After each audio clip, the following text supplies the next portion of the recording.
Hello, ladies and gents, boys and girls, people of all ages, sexualities, and identities, and welcome back to another play review.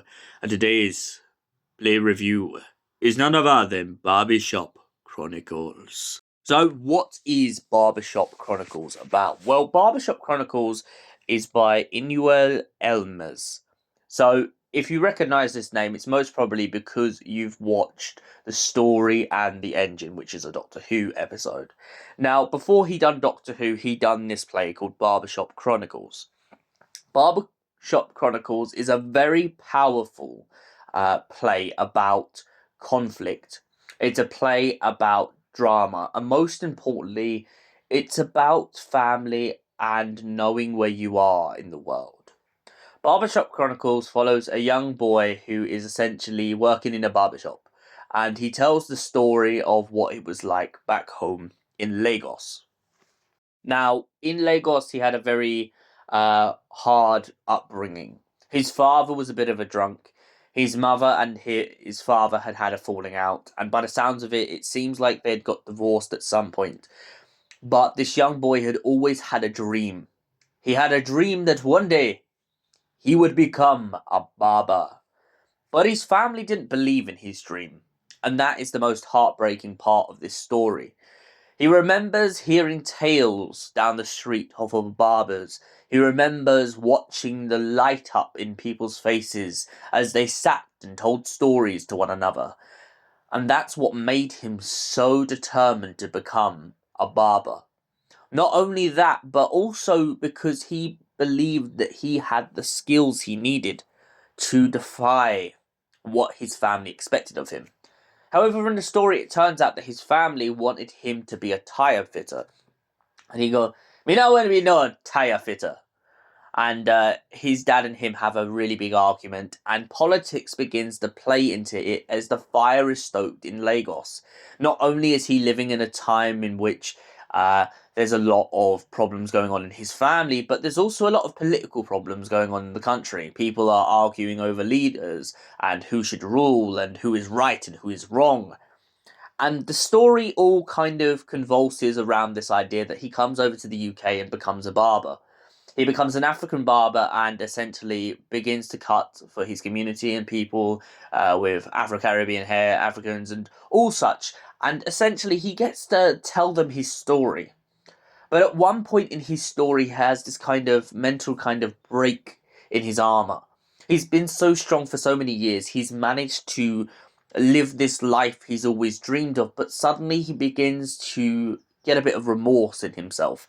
When he realizes that his father is still alive, a lot of his family have sadly passed away, but even though his father disagrees with him and everything he stood for, he has one opportunity left, one more time to go back to Lagos and make amends. And he does. He goes back to Lagos and tries to make amends with his father. However, it turns out that his father is no different from the way he remembers him.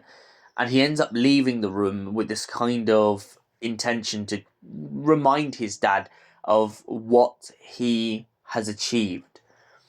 Then at the end of the play, him and this young boy are in the barbershop, and the pair of them are sharing stories like he has since the beginning of the play with all of his friends. And the young boy has an argument with his dad and says that he's come in to get away from it all. And the barber basically says, "No man is an island, because no man knows where he's coming from."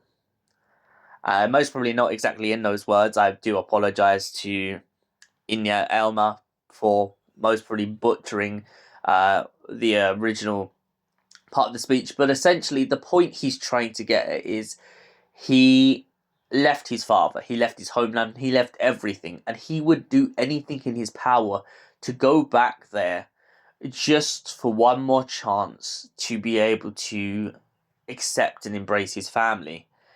And this young boy is kind of being a little bit arrogant in the chair. "No, I think you're just saying that." And he's like, "No, listen to me. you only get very few times in life. And he says this from experience because, of course, his father, who's the drunk in this story, has passed away. And even though he did get his chance, he just is trying to remind this young lad that, look, I got my chance to finally put like power to the metal. I finally got to stand there and look my own father in the eye and say what I thought. And even if he didn't accept what I thought, and even if we disagreed, we came to an understanding. And he said, go back to your father. He loves you even if he doesn't show it. Prove to him that your dream is worth fighting for. And then he goes on to reminisce back into this whole No Man's an Island. And this whole No Man's an Island that they kind of keep reverberating in this play is all about this idea that home isn't necessarily where you're born. Sometimes it can be where you're going. Sometimes it can be a place you find. And often in life there are communities, people, and places that make us all who we are. But that doesn't mean necessarily that because No Man is an Island that you should forget where you came from. It just means you should remember where you came from and learn from it. Remember what you did and learn from it. See what you did and understand it. And that is why I have to give Barbershop Chronicles at least a solid 8 out of 10. It is such an incredible play. And I just recommend people checking it out whenever they can, even if it means watching it online. Thank you for watching, and we will see you in the next play, film, or audio, or Doctor Who review. Until then, stay beautiful, you incredible, gorgeous, and fantastic people.